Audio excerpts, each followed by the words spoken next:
Hey guys, it's Mathel here once again with another video about another character in the Gauntlet event, and there's not too much to show off this time around, because this character got to level 83 or 4, something like that. It was an Inquisitor Ice Nova. I knew that Ice Nova would be a pretty solid attempt of a character in this Gauntlet event, and it got through the acts and the campaign quite comfortably. It's a very solid playstyle defensively and offensively, but my campaign was cut short when I inevitably got one shot, which you'll see in just a few minutes.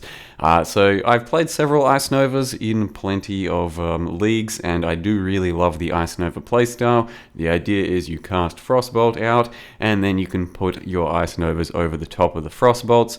With Spell Echo, every single cast lets you put out 4 Ice Novas onto your Frostbolts. So it becomes a pretty potent damage dealing ability, and at the same time it freezes things and it can be very ranged. And with this attempt of an Inquisitor, I tried to build it quite a bit more defensive than usual. By level 80 I had 5,000 life, 1500 energy shield that regens pretty quickly, and a bunch of mana for mind over matter. So that's a lot of effective HP, and then I was almost block capped for glancing blows. So it is a pretty defensive character, and for most content it was completely fine and rather thick. But with these map mods on the Gauntlet event of 30% extra LE for everything, and faster and more damage and more life, it was still just going to be a bit more of a challenge. And then of course with slightly worse gear than usual, since it's solo stealth found, and I also never actually got the Inquisitor ascendancy of penetrating or ignoring enemy resists. So you'll see I'm still using Frostbite, and I do have a little bit of cold pen from cold penetration in the Ice Nova itself. So if I could actually get the character ramped through the Inquisitor Ascendancy, that would have been good, but I didn't do Uberlab. And a bit better gear, a 6th link, plenty of different stuff. I think this would have been a great attempt at another Ice Nova. Though it's really hard to get past Pledge of Hands for Ice Nova, since Greater Spell Echo does multiply your damage. Once again, another factor of Ice Nova casts, so pretty much still a no-brainer to use Pledge of Hands if you can get it, but you can do just about anything with Ice Nova. One-hand shield, cast on crit. I suppose you could do Spell Slinger, but I'm not sure it's too worth it. And then of course I think Staffs and Pledge of Hands is the no-brainer approach. Basically, I just love me some Ice Nova, and I will probably play it again in the future, maybe even as a starter for next league. We'll see how we go, because I did have my campaign cut short here, like I said, at about level 84, 83, and it did not feel that satisfying to not finish a character off, especially one that I do enjoy and love playing, which is Ice Nova. So I might get another one going sometime soon, but this should be a decent starter as well, since I, of course, managed to do up to mid-80s with, the really challenging Gauntlet mods on hardcore, on solo self-found, on a trade league and softcore, and no crazy mods, will be damn comfortable for an Ice Nova character.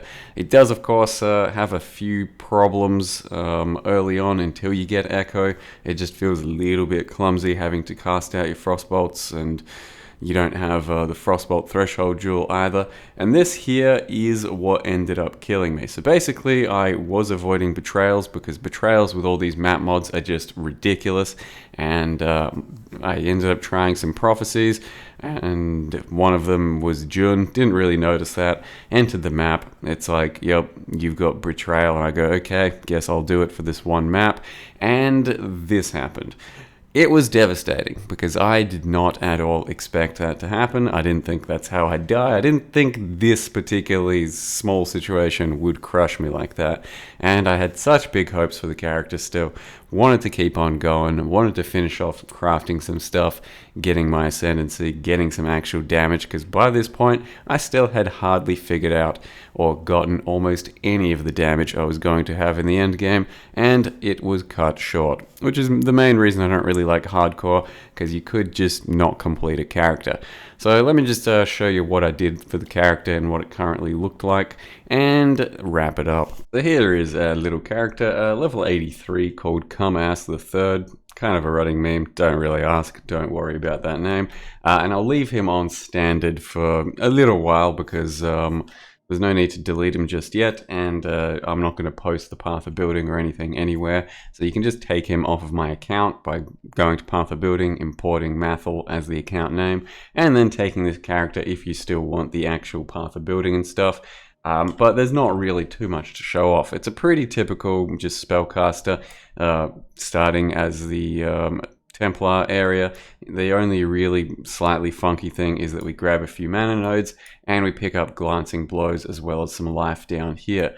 So other than that, pretty typical. Get plenty of spell crit, life, a bit of area, a bit of cold, bit of mana stuff, and then that's about it, as well as these little spell nodes here. What I was trying to fill out as I was leveling for the next few levels was going to be Doomcast, these crit multi nodes here, and some dual sockets that you can get lots of crit multi on. So currently my character had absolutely fuck all crit multi, 297, whereas realistically you should have about 400, 450, so that's a lot more damage, as well as plenty of gear, that stuff I couldn't get, like crit multi on an amulet, just not going to happen here because I picked one up that had a bit of cold leech, and I thought that's what I need for defenses.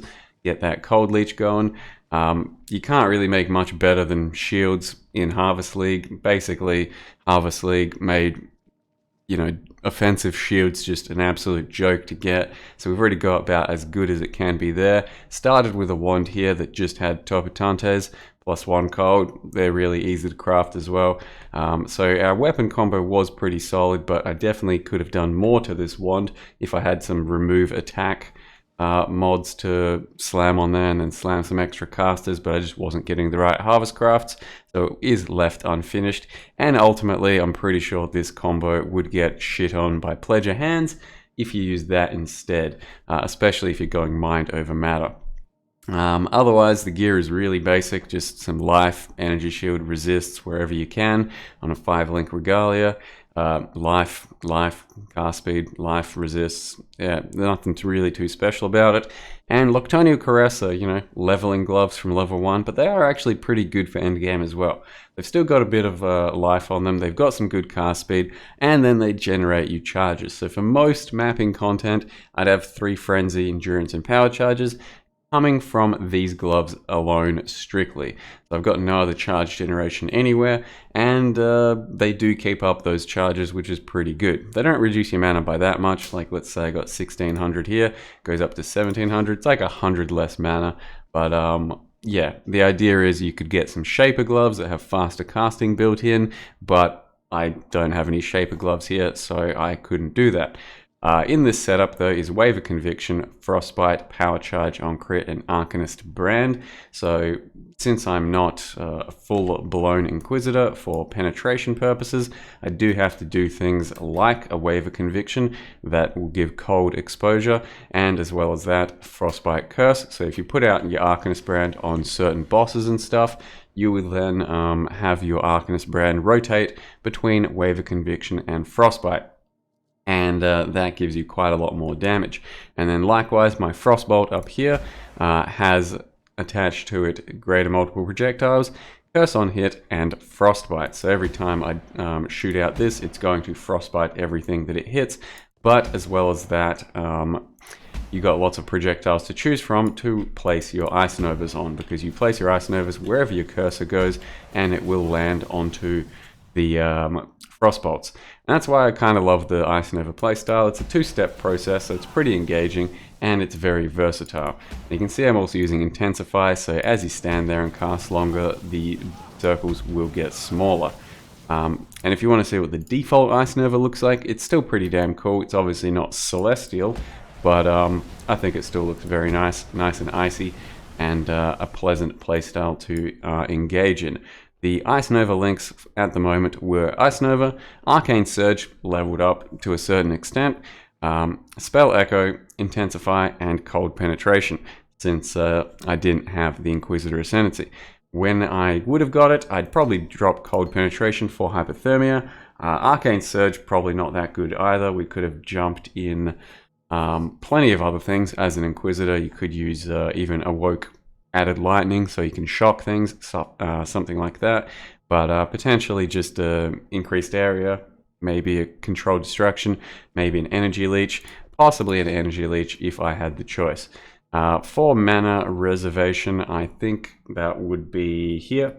I ran a Herald of Ice and a Clarity. Did have an Arcane Cloak for backup defense and stuff, but I never actually got that much mana going to really make use of it yet. But the idea was to have some mana and Arcane Cloak at the same time as well.